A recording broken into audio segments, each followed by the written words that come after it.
Pour éviter que des pigeons verts viennent picorer ses semis de salade, un agriculteur a placé des branches de citronnier sur ses sillons. En cette période pluvieuse, de nombreux cultivateurs du pays, comme ici sur Négoné, se mettent à réaliser des semis de légumes. Mais les pigeons ne sont pas les seuls obstacles à cet exercice. Nombreux préfèrent alors se tourner vers des personnes ou des structures qui se sont spécialisées dans la production de semis, comme ce particulier sur la tribu de Eni. La plupart du temps, je vais chercher la terre où il y a les fours traditionnels. Je récupère les terres des fours traditionnels. Et des fois, je vais dans les parcs à cochons pour récupérer la terre qui est dans les parcs à cochons, parce qu'il y a beaucoup d'engrais. Dans les maisons, s'il y a des boîtes de beurre, de sorbet, mais je récupère. Ou des bassines vides, des brouettes trouées, je récupère pour les semis. Samuel avait abandonné cette activité il y a quelques années. Mais il y a peu, il a ressorti son ombrière et s'y est relancé. J'ai remarqué que dans ces derniers temps, la demande elle est très très forte. Il y a beaucoup qui en demandent. Là, il y a des personnes qui ont déjà commandé, ils ont déjà payé. Moi, c'est surtout à cause des mariages. Ils ont besoin de légumes. Outre la difficulté du choix des graines adaptées au milieu, c'est la présence de nombreux ravageurs qui poussent les cultivateurs à se diriger vers ces producteurs de semis. Ils ont aussi semé chez eux, mais il y a beaucoup de puces. Il y a beaucoup des petites bêtes qui mangent leurs semis. Des escargots, des chenilles, des coccinelles. Ludovic, lui, habite près du centre d'appui au développement rural loyalsien. Il vient régulièrement y acheter ses semis adaptés à chaque période. Quand tu achètes des graines au magasin, fois ça ne pousse pas. On demande pourquoi ça ne pousse pas, peut-être c'est la saison. Eux ici c'est bon, ils ont le calendrier. Toi. Quand il pleut, voilà, nous on sème, on fait des semis, alors que non, il y a des périodes pour les concombres et les pastèques, il y a des périodes pour d'autres. Aujourd'hui, il vient se procurer des semis de concombres, déjà à terme pour être mis en terre. Mais là encore, il aura fallu y investir beaucoup de temps et en cette saison, d'attention particulière à l'humidité. On est obligé aussi de les suivre du début jusqu'à la fin, jusqu'à aller à cet stade-là de plantation sur le terrain. Ici, c'est un arrosage automatique. C'est le matin et puis le soir, le matin vers 7 h et puis le soir vers 4 h pareil. Quand il y a trop d'humidité, quand il pleut souvent, il faut éteindre les vannes. Parce que ça ressort aussi de l'humidité, les plantes, et ça peut provoquer des champignons, tout ça, les maladies. Le centre d'appui travaille sur des répulsifs à base de plantes locales. À Eni, Samuel nous a confié utiliser un produit maison à base de piment. Le sommet des jeunes leaders se tiendra ce week-end à Nouméa, ouvert à tous les jeunes du pays de 13 à 25 ans. Cet événement porté par l'Église évangélique de Normandie se fera cette année sous le thème de « Sois jeune et lève-toi ». Lors de la première édition en 2023, plus de 1000 jeunes se sont présentés sur la journée. Pour cette deuxième édition, l'objectif est d'identifier le potentiel de la jeunesse pour être un acteur de la reconstruction du pays. Face au succès aussi de la première édition, puisqu'on a eu plus de 1000 jeunes qui sont arrivés, on ne s'attendait pas à avoir autant de jeunes. Et on s'est dit, il faut vraiment qu'on fasse une deuxième édition. Et la crise est arrivée et ça a encore accentué encore plus cette possibilité pour nous de pouvoir refaire cet événement. Et le but, c'est que nos jeunes puissent comprendre que il peut lui aussi devenir acteur, lui aussi il peut devenir, il peut prendre part aussi à la reconstruction du pays. Et notre but au travers de cet événement, c'est de susciter justement, d'amener le jeune à reconnaître qu'il est unique, qu'il a de la valeur, mais surtout de l'amener à ce qu'il puisse se lever et se mettre en action. Et c'est notre objectif principal de ce sommet des jeunes leaders, que ce soit la première édition et maintenant la deuxième édition. Le sommet des jeunes leaders débutera ce week-end à 18 h avec un tremplin musical et il se terminera dimanche à 17 h. Si tu vois tes feuilles qui sont attaquées de cette façon-là, c'est que tu as un scarabée rhinocéros chez toi. Dans le cadre des mercredis nature du parc forestier, une dizaine d'enfants ont pu découvrir ce matin les espèces les plus envahissantes de Nouvelle-Calédonie grâce aux explications de Frédéric l'animatrice. Et celui qui attire le plus l'attention, c'est le scarabée rhinocéros. Les dégâts que Oryctès peut faire, donc vous voyez les feuilles, elles sont coupées elles tombent les comme feuilles, ça. Voilà. Mais en fait, il faut éviter qu'elles se propagent au-delà, notamment en province nord et aussi plus particulièrement dans les îles. Et si elle arrive à Ouvéa, ça risque de poser des gros soucis en fait pour les cocotiers qui sont présents à Ouvéa. C'est l'espèce pour laquelle on n'a pas de solution pour l'instant.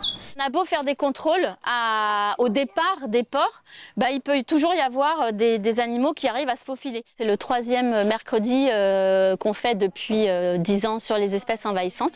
C'est une thématique qu'on doit aborder régulièrement parce que ces espèces, elles posent des soucis pour l'environnement. Toute action de sensibilisation est utile, donc peu importe où on peut le faire dans les établissements scolaires, là dans le cadre d'un mercredi pédagogique avec certes une dizaine d'enfants, donc on se dit que ça ne touche pas grand monde, mais déjà si on arrive à toucher 10 enfants qui vont ensuite en parler à leur famille et qui vont peut-être après relayer l'information. Durant l'atelier, Frédéric insiste également sur les espèces envahissantes que l'on retrouve le plus couramment et qui, sous leurs airs innocents, font des ravages considérables sur la biodiversité.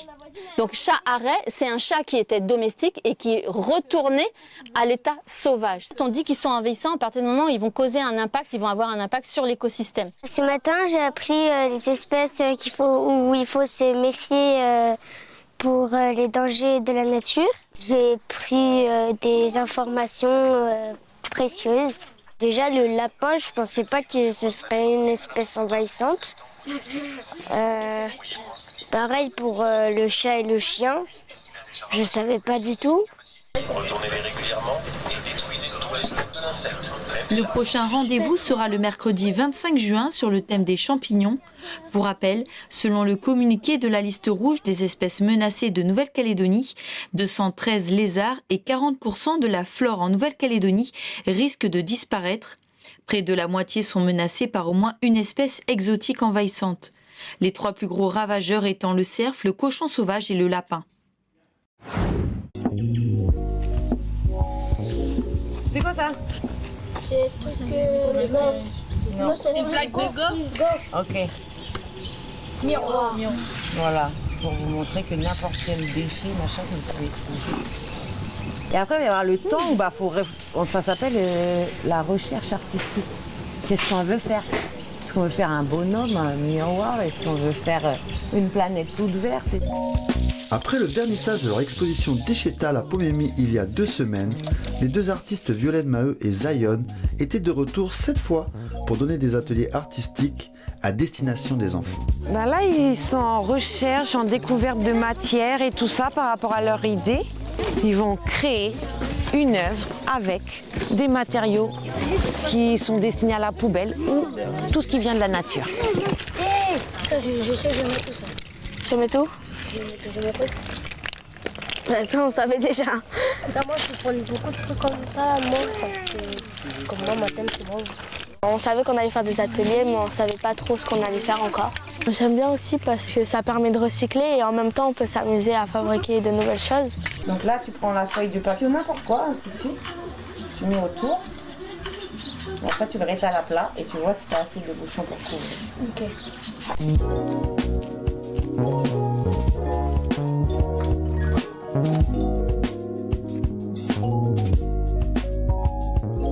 Les élèves du collège de Tieta ont ainsi pu laisser libre cours à leur imagination le temps d'une matinée.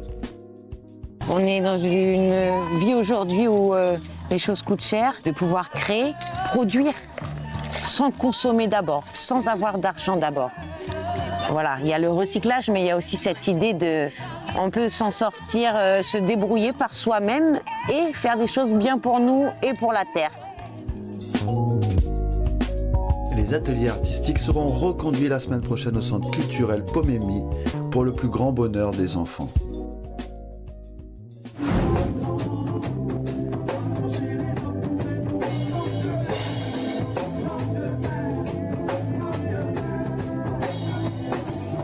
Voilà plus d'un mois que les jeunes de Pueblo se retrouvent ici, dans ce petit local pour jouer de la musique. Ces musiciens autodidactes ont pour point commun les événements du 13 mai de l'année dernière. En effet, les jeunes sur le barrage pacifique de la CCAT de Puevo ont noué des liens. Au fil des mois et des nuits, autour du feu, chants et guitares ont habité les lieux. Aujourd'hui, ils sont 13 des 3 grandes chefferies de Puevo à former le groupe collectif Puevo. Tous les soirs, on chantait les chants aussi sur le barrage. On chantait toujours des chants créés un peu par tout le monde, chantés par tout le monde. J'ai commencé à emmener une guitare. Après, les garçons m'ont dit « Tu ramènes le soir ?» Non, je laisse. Je fais confiance à la lutte. Après, j'ai emmené une deuxième guitare. Après, j'ai emmené un piano. Et ensuite, ils ont suivi. Et c'est comme ça que c'est parti. De la vie quotidienne à l'actualité, les thèmes sont variés et vibrent au rythme du Kaneka.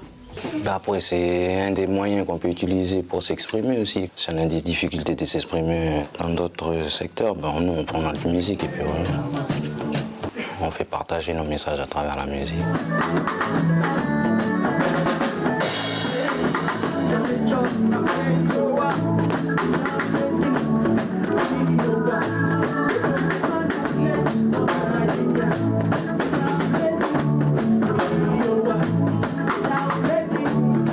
Une chanson intitulée La Cause est composée en plusieurs langues de la région.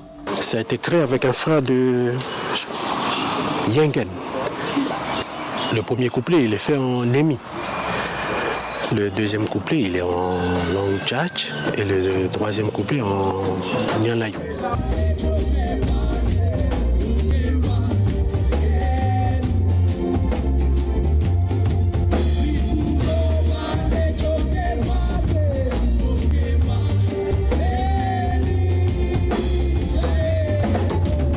La petite formation musicale enchaîne désormais les concerts dans le grand nord du pays. Ils se produiront à Nouméa le mois prochain.